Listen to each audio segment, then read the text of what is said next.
Hey yo, hey guys and girls, what's going on? It is Funky. Welcome back to some more WWE SuperCard. Now, in today's video, we're actually going through a lot. Trust me, there's a lot going on in today's video. I put a lot of time, a lot of effort, and a lot of thought into today's video. So, if you wouldn't mind, please do smash the thumbs up button at any point throughout this video. What is today's video? Well, it's the top 10 things SuperCard can do to improve for Season 7. Now, I don't expect to see any of these things in Season 6, but you never know. Come Season 7, we might get some of these things inside Season 7. Now, I have a list of 10 things. They're not in any particular order. There is some controversial things, but I do want to get you guys and girls' opinions down below in that comment section. So use that comment section. I bounced a lot of these ideas off my Discord. A lot of them came from the Discord, and I wrote them all down in bullet points. I have it nice and neat for myself here to read on the right hand side of the screen. But while we do that, we're going to be playing some Wild Wednesday, obviously to go towards getting that quest. I don't know if we're going to get the quest on today's video, but the video is more about these top 10 things WWE SuperCard can do to improve. You'll see some graphics pop up on the screen. I put a lot of time, a lot of effort into these graphics and researching for getting some of these older images. So please, if you wouldn't mind, again, hit the thumbs up. Let's obviously give a massive shout out to today's champ. Today's champ is Chicken from the Discord. Big shout out to you, Chicken. Congratulations on being today's champ. You know him, he's been champ several times. Let's try to get some new champs in there. What do you say? So leave a comment down below in the comment section. You can also hit a big thumbs up if you haven't done so already. I've said that 3 times now, but if you haven't hit like yet, please do so. Don't forget to click subscribe if you are new. That'd be awesome. If you want to see more videos like this, let me know in the comment section below as well. Don't forget, follow me on Twitter, Instagram, Twitch, Xbox, join the Discord. All the links are in the comment section and the description of this video. Now, as we play, we're going to start off with the first thing, and again, some graphics will pop up on the screen. Some I was able to click off Twitter, and some I had to make myself. So again, let's go. Let's start off with, again, these are not in any particular order, but we'll start off with number 10, I guess. Stars. Now, you guys know you earn stars for collecting cards, be it a pro, a single, whatever. But other than having a certain amount of stars, you don't get anything from this. So what I have here is some suggestions of what they could do with stars to improve or make it a little bit better, because right now it's just people that are collectors that enjoy having stars, but they can't actually do anything or get anything from stars. So a couple of the examples I have here is the first one you should get for hitting, let's say, 2,000 stars.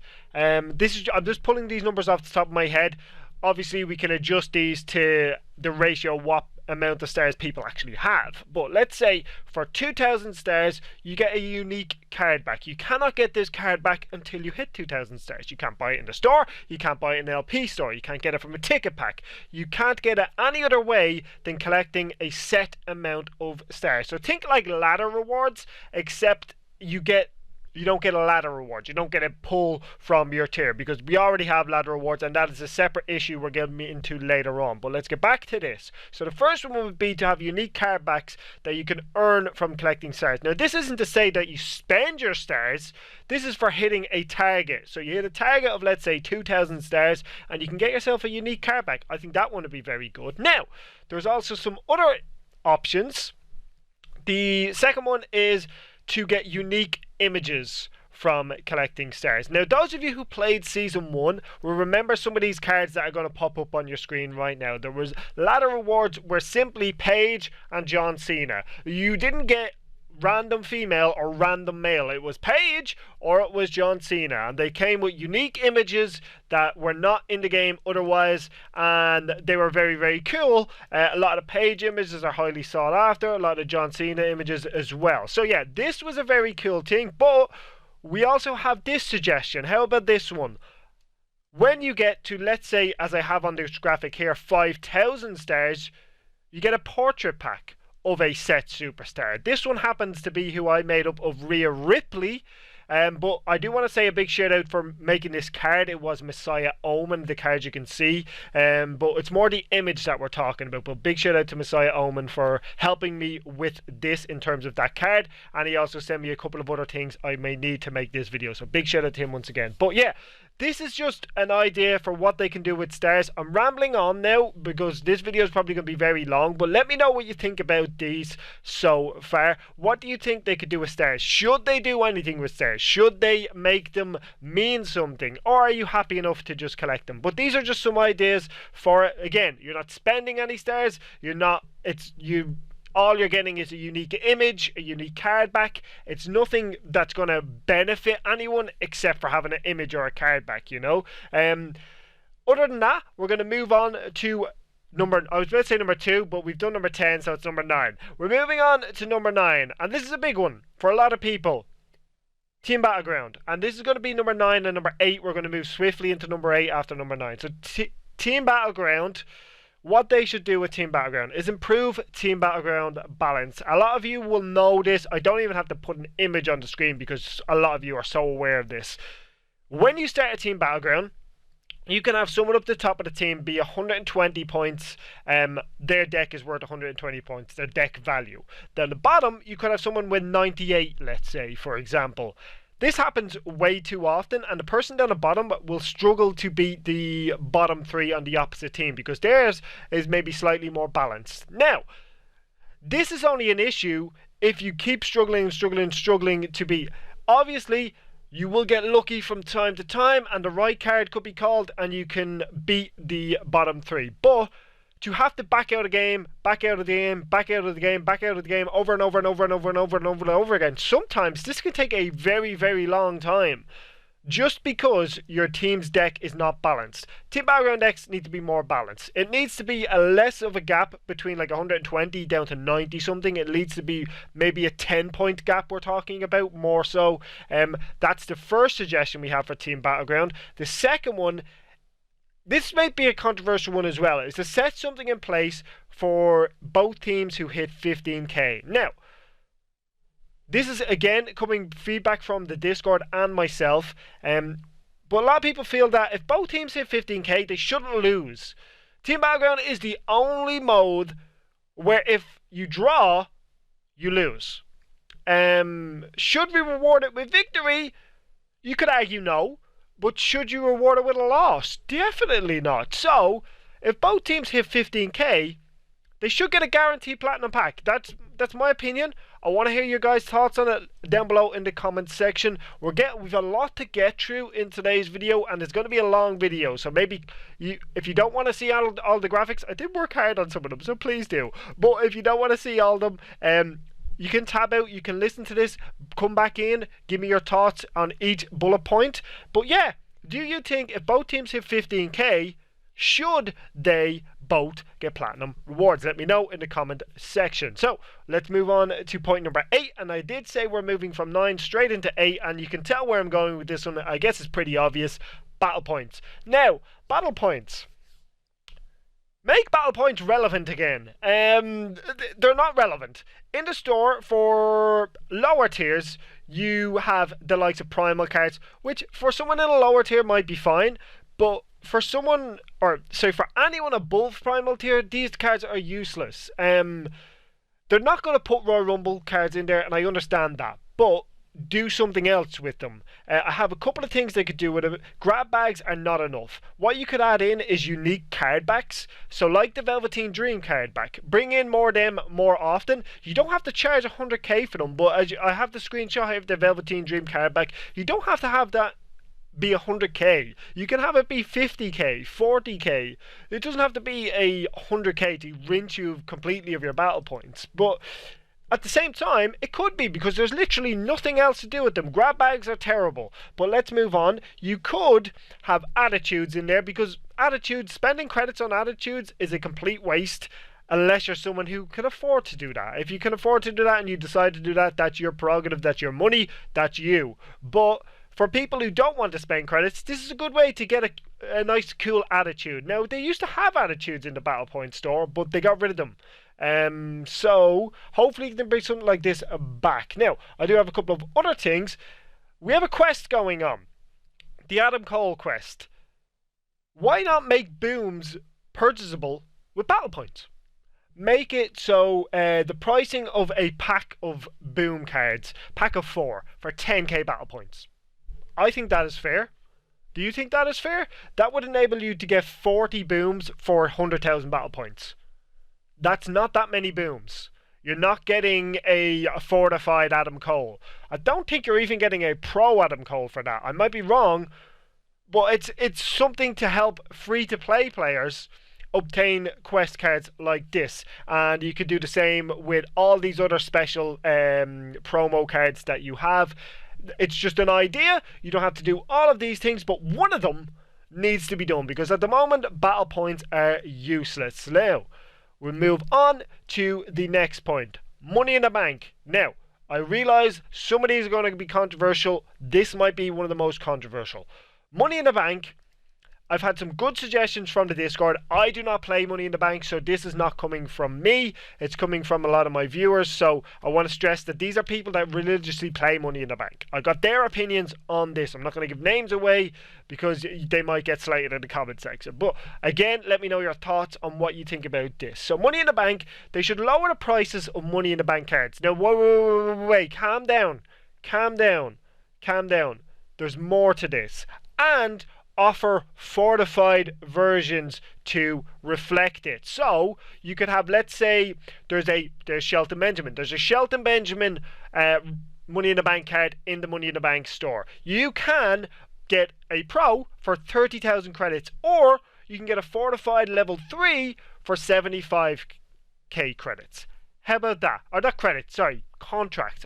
Apologize, 75,000 contracts, or you can get the pro for 30,000 contracts. Now, this isn't going to be a super duper insanely overpowered card. It's going to be in line with the likes of a Valentine's Fusion, that's fortified 3. It's going to be similar stats to that. That is the thought, that is the idea behind it.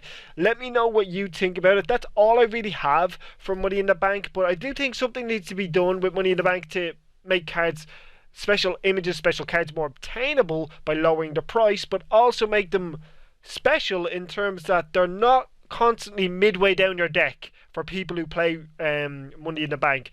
When they get a couple of Royal Rumble Pros, their cards just absolutely destroy the Money in the Bank cards. So they need to be better balanced. They need to be moved down the deck. Now, let's move on to the next thing. I've lost count of what number we're on. This is going to be a long video, people. Get your popcorn if you're not already. Elimination Chamber.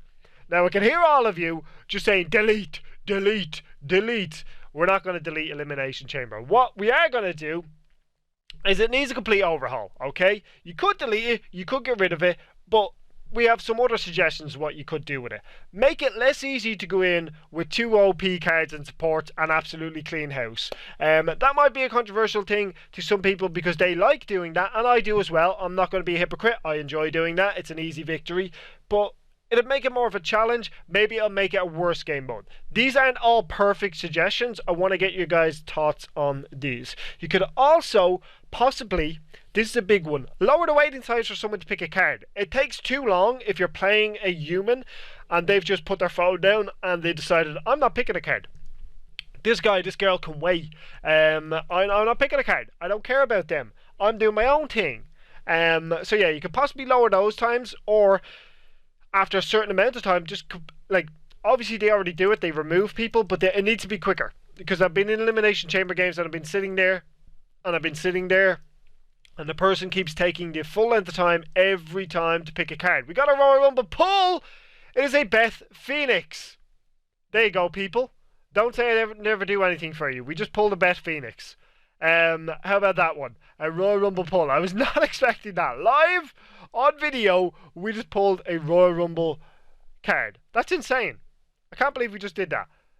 New card discovered, so it's not a pro. But the last and final thing, that suggestion I have for Elimination Chamber, is to increase LP rewards after each game. Elimination Chamber can take up to as long or longer than Royal Rumble. And for Royal Rumble, you get more LP. So this needs to be addressed in Elimination Chamber. You need to get higher LP points, in my opinion. Let me know what you guys and girls think about this in the comment section. Again, if you have any suggestions that I've not went over, leave them down below. If you're enjoying the video so far, please do hit a big thumbs up. If you want to see more videos like this in the future, let me know down below as well. Now, we're getting into some saucy ones, because the next one is special quest cards. Now, we, at the moment, have an Adam Cole event card in the store. Not the store, in the quests. I apologize, in the quests. Now, what could you do to make this more obtainable for free-to-play players? Because right now, let's be blunt, it's a lot of money. I don't want to say cash grab, but you know, it kind of is. But at the same time, I understand what they're trying to do. They're trying to make these cards special. They're trying to make them limited. But that's fine. You can do that for the fortified versions. But a normal Adam Cole should be difficult, very difficult even, to get, but should be obtainable.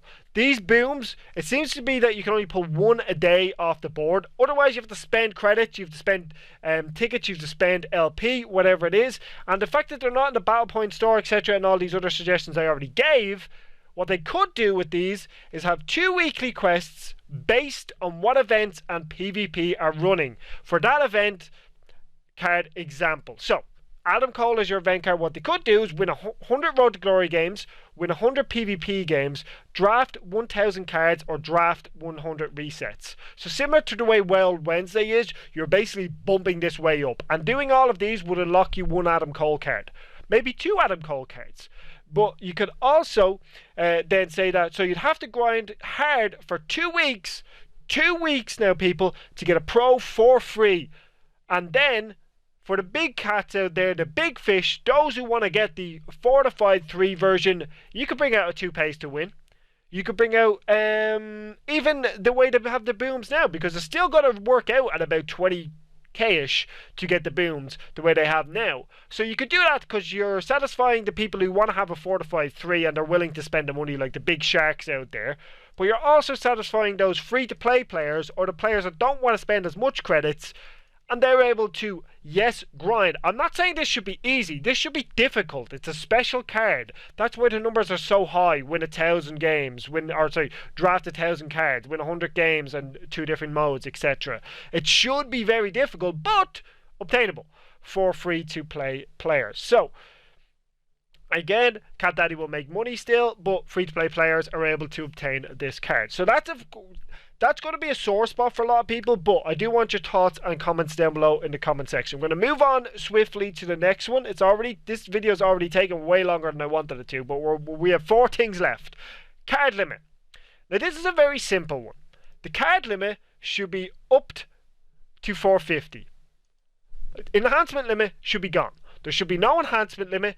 There should be simply a card limit of 450. That's it. Combine the 2. We don't need an enhancement limit and a card limit. This then gives you and the ability of collectors to collect more cards. If they want to collect more cards and get more stars for the catalog, and they can do stuff with stars that we suggested above, or earlier on I should say, they can do this. But right now, there is people I know that are on 330 out of 350 cards. I slag them and say you need to just get rid of the cards. But they like these cards. They love these cards. They want to pro these cards because they're collectors. So I understand where they're coming from on this, but my personal opinion, anyway, the card limit does need to be boosted up. You could even do the 400, but I think if you're combining the 2, you may as well just make it a combined 450. Let me know what you guys think about that one in the comment section below. So, this one might be a controversial one because myself, I don't play a lot of King of the Ring, and one of the reasons for it is the times. It takes too long in King of the Ring. The times don't work well with how people actually work, sleep, etc. If you're going to win a King of the Ring, you need to spend credits, basically.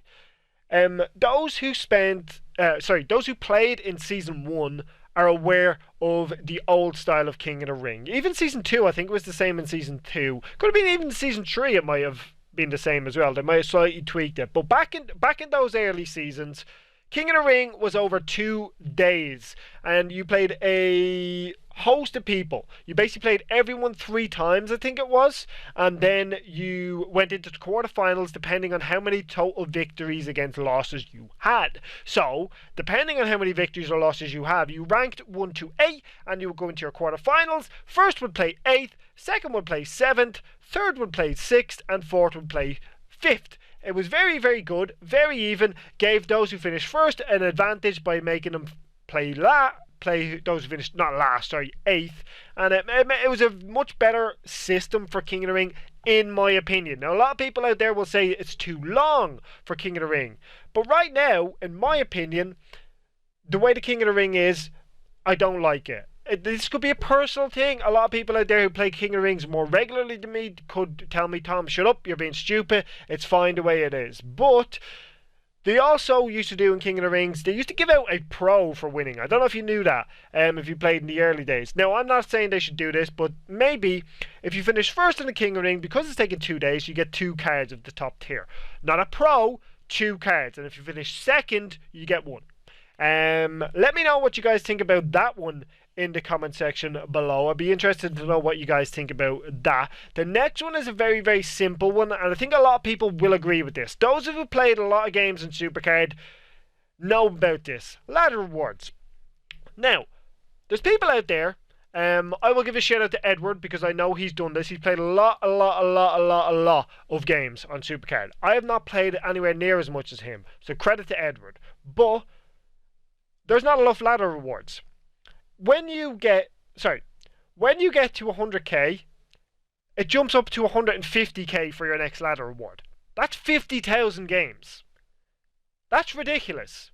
It should be in increments of 25. So it should go 100,000, then 125,000, then 150, then 170, then 175, I should say, then 200. Now, you could say that 25k increments or 25k gaps is too short, but if you 30, which is another suggestion I had, that would kind of upset the balance, and you'd be going 130, 160, 190, then 220, then 250. You know, it's not even. Doesn't have as smooth of a roll off the tongue to it as 25k, 50, 75k, 100, blah blah blah blah blah, and so on and so on. You know, it's easier to do. It's easier to understand.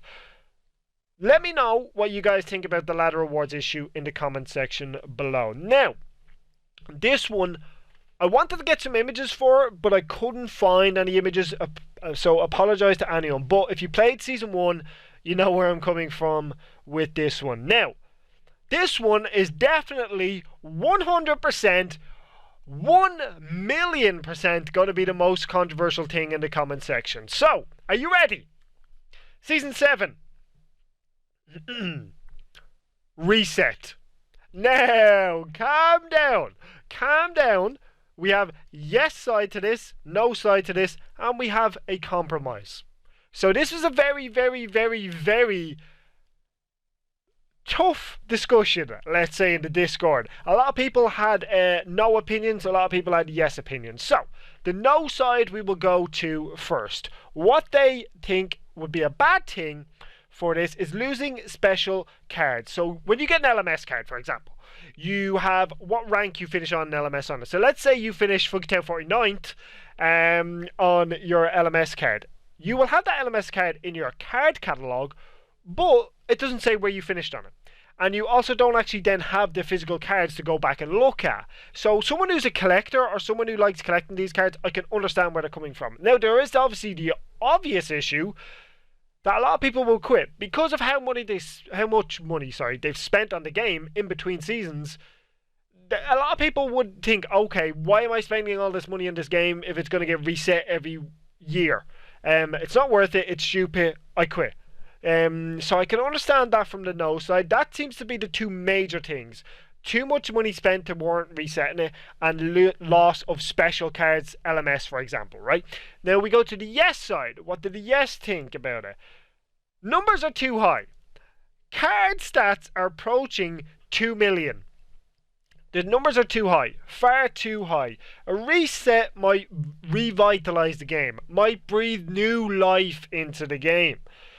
Most games reset every year when you think about it. Games like FIFA, Call of Duty, not GTA because that's every couple of years, but you look at games like that, they reset every year. Now I'm aware this is a mobile app, but NBA, if I'm not mistaken, the NBA SuperCard resets every year. Now, you may ask yourself, I don't want it to reset, but if they were to announce, look, it's going to be yearly reset, you could then manage your spending to say, look, I'm not going to go all out because it's just going to reset at the end of the year, or I'm going to play the game because I'll enjoy playing it, but I'll spend on it when I want to get a card.